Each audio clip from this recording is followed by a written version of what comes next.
Banyak sekali hari ini, bahkan juga pengusaha itu langsung datang miskin. Bagaimana biar bayangkan ya, ada travel yang dia baru ngambil gedung. Dia bayar gedungnya itu kalau nggak salah 40 juta per bulan.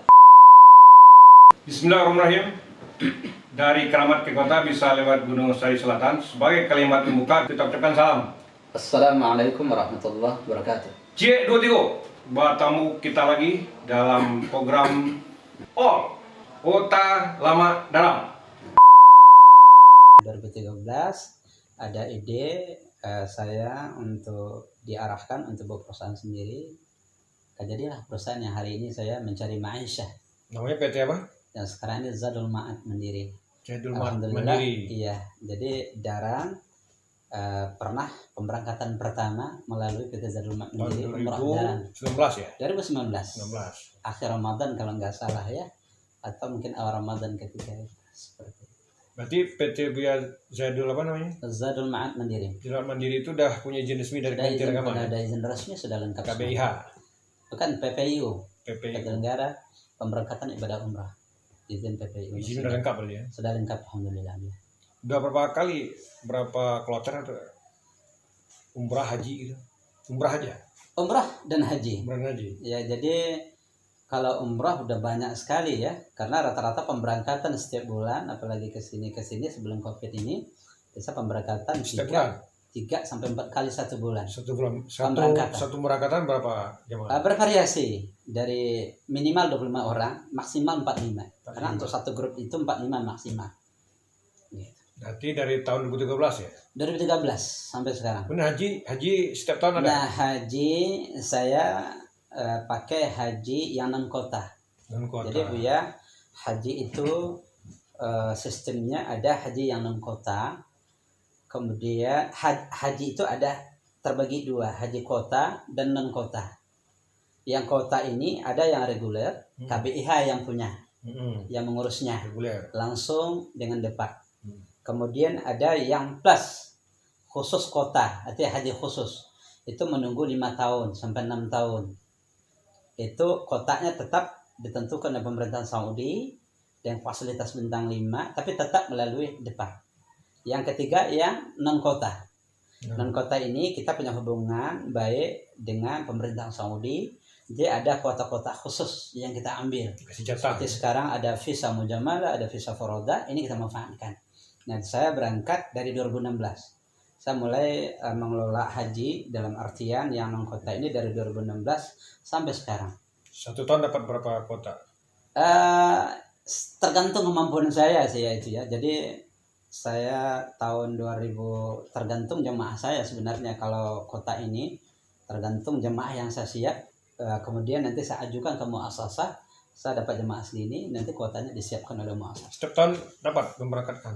Dapat ya. Seharusnya kita tahun ini berangkat. Rata-rata berapa orang setiap tahun? Ada 35, ada 40, ada 25. Berarti kalau non kota ongkosnya lebih tinggi dari? Lebih tinggi, yang non kota ini lebih tinggi. Itu kalau untuk bintang 5 lebih kurang sekitar 18.000 US dollar atau sekitar 250 juta. Bintang 5. Dibanding dengan reguler itu 35 juta. Kalau yang reguler 35 ya? 35 juta, tapi menunggunya kalau kata Bapak Abimanyu 40 tahun untuk beberapa daerah, bahkan ada 50 tahun. Ya. Kalau yang khusus tadi yang kota nunggunya 5-6 tahun. Harganya sekitar 120 juta. Lebih mahal. Mendingan yang non kota ya 250 juta tapi bisa tahun berangkat itu. Di tahun ini. Ini mudah-mudahan kemudahan buat kita. Iya.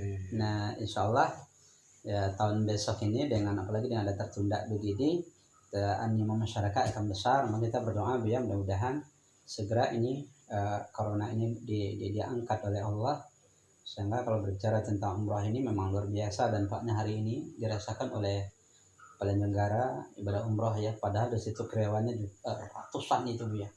Jadi umroh ini travel yang ada izin saja lebih kurang sekitar 1000 travel. 1000. Lebih kurang.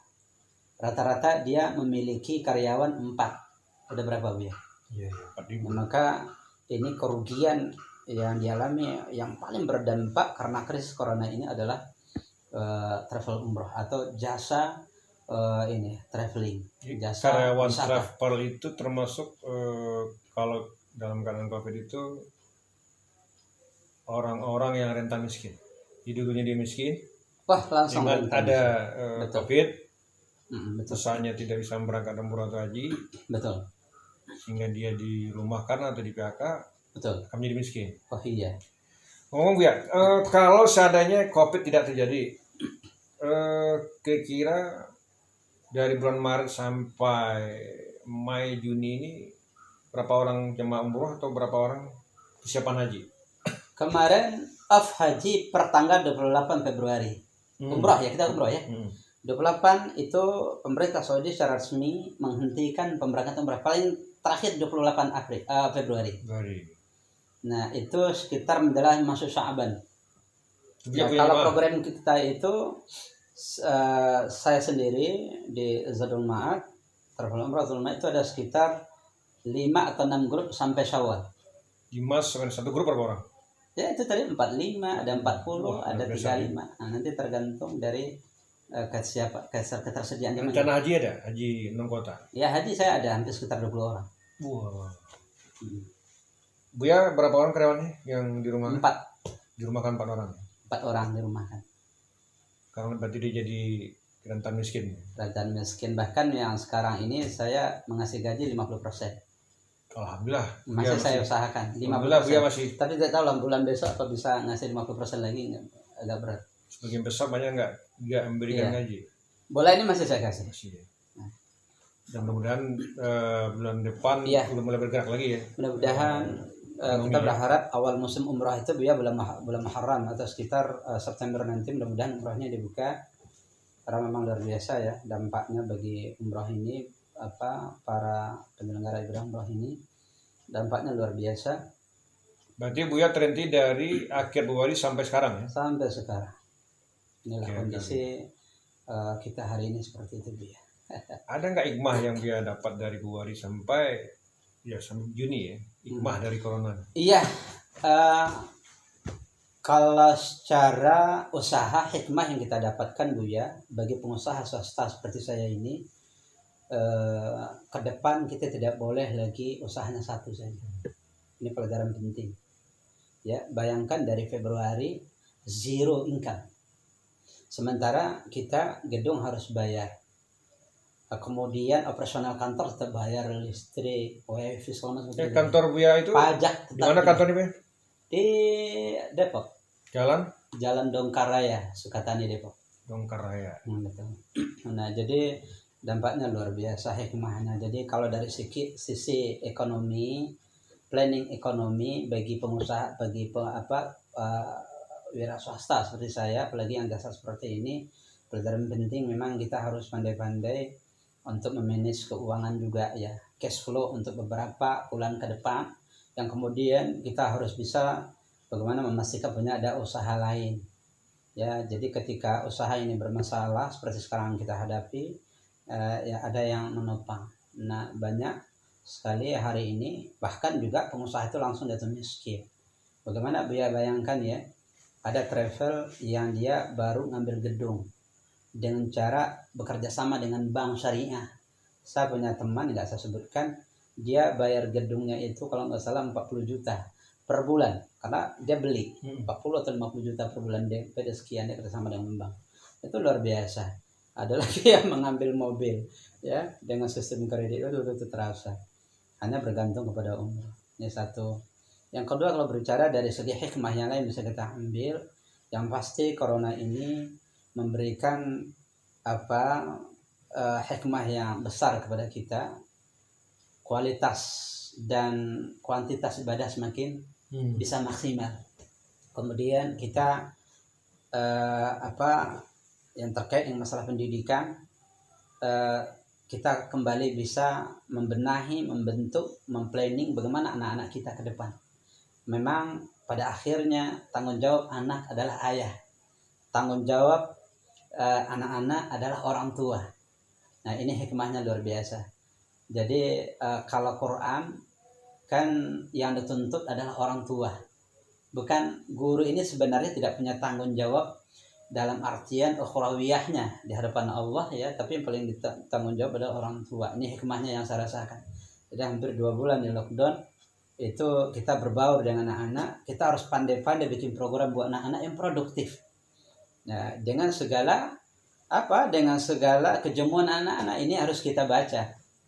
Ya, jadi kita harus pandai bagaimana bikin program anak-anak sehingga waktu-waktu mereka itu produktif.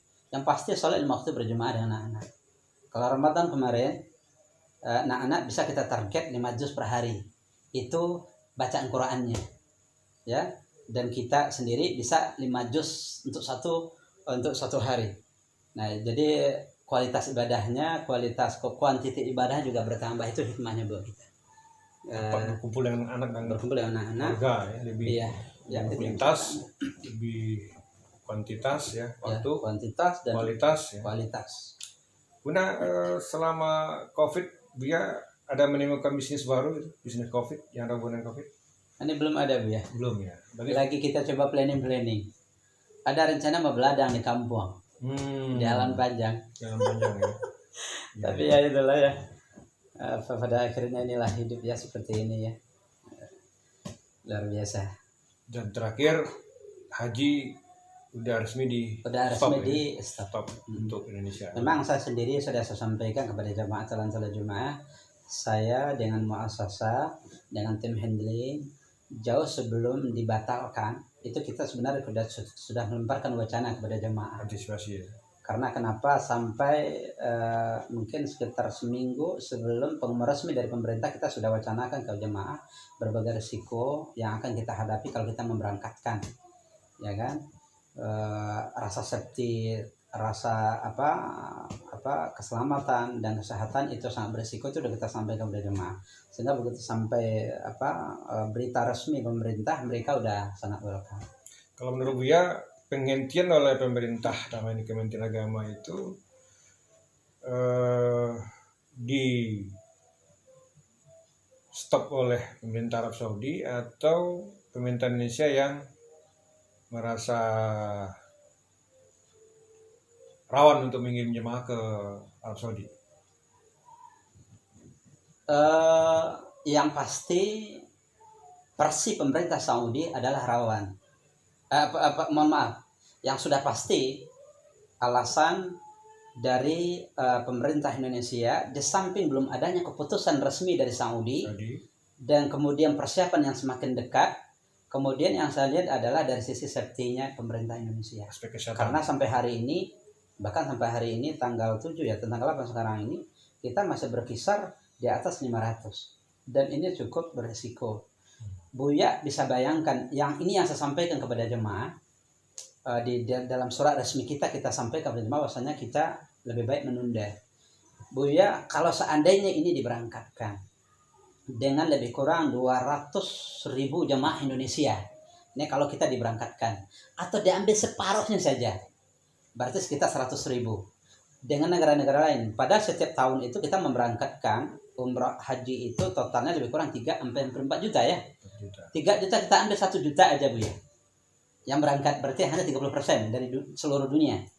Bisa sejauh apa pemerintah Saudi atau menjaga protap kesehatan ini kira-kira bagaimana? Karena kita nanti ada beberapa titik yang kita tidak bisa menghindar. Yang pertama melempar jamarot. Itu berdesa-desakan semua. Kemudian nanti wukuf di Arafah. Kemudian ketika tawaf ifadah.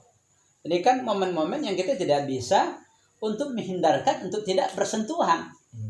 Menjaga jarak sejauh apa itu bisa dianu. Kemudian dari berbagai negara ini sejauh apa semuanya bisa berada di dalam safety semuanya. Dan saya melihat kosnya akan terlalu besar, walaupun sampai hari ini Saudi belum menentukan ya. Tapi saya yakin kemungkinan juga pemerintah Saudi akan sulit untuk mengumumkan bahwa Saudi open, terbuka untuk haji tahun ini. Kalaupun nanti ada, paling hanya jamaah-jamaah sekitar Saudi. Haji itu akan selalu ada, tapi mungkin hanya dengan sangat terbatas. Sebagaimana kemarin juga salat tarawih di Haram hanya oleh pengurus masjid, pengelola masjid, dan para pekerja masjid dan orang-orang tertentu saja. Dan haji kalian agak sulit untuk menjaga safety dari COVID ini. Jadi sampai saat pemerintah Indonesia mengumumkan penghentian pengiriman jemaah haji, pemerintah Arab Saudi belum menetapkan resmi. Belum menetapkan. Oleh karena itu negara kita tetangga Malaysia kita sampai hari ini masih menunggu keputusan pemerintah Saudi. Tapi beberapa negara yang lain sudah menunda, seperti Singapura dan 7 hari jauh sebelum Indonesia menunda keberangkatan. Dia sudah mengumumkan secara resmi pemerintahnya menunda keberangkatan hajinya. Padahal hajinya cuma sedikit, sekitar 900 orang, nggak nyampe 1000 ya kali ya. Indonesia 100.000, 230.000 orang. Nah kemudian kalaupun diberangkatkan dengan cara selektif yang sangat ketat, itu akan terjadi nanti bagaimana menseleksinya? Bisa nanti berangkat anaknya atau berangkat ayahnya, berangkat istrinya nanti. Padahal ini membutuhkan. Kalau berangkat istrinya, suaminya nggak berangkat, mahramnya gimana? Jadi akan banyak terjadi ya. Ya walaupun terlepas itu dari pro kontra ya. Kalau ditanya saya pribadi, mana memilih ditunda atau sekarang diberangkatkan? Kalau benar isu corona ini seperti apa yang terjadi hari ini, saya lebih memilih untuk ditunda. Kalau saya ditanya pribadi, terlepas dari berbagai isu politik yang ada, ya. Tapi kalau saya pribadi dari sisi kesehatan, dari sisi keselamatan bagi si jemaah itu sendiri, ya. Kemudian apa yang kita lihat sekarang dampak corona yang begitu luar biasa, ya. Saya lebih memilih untuk ditunda.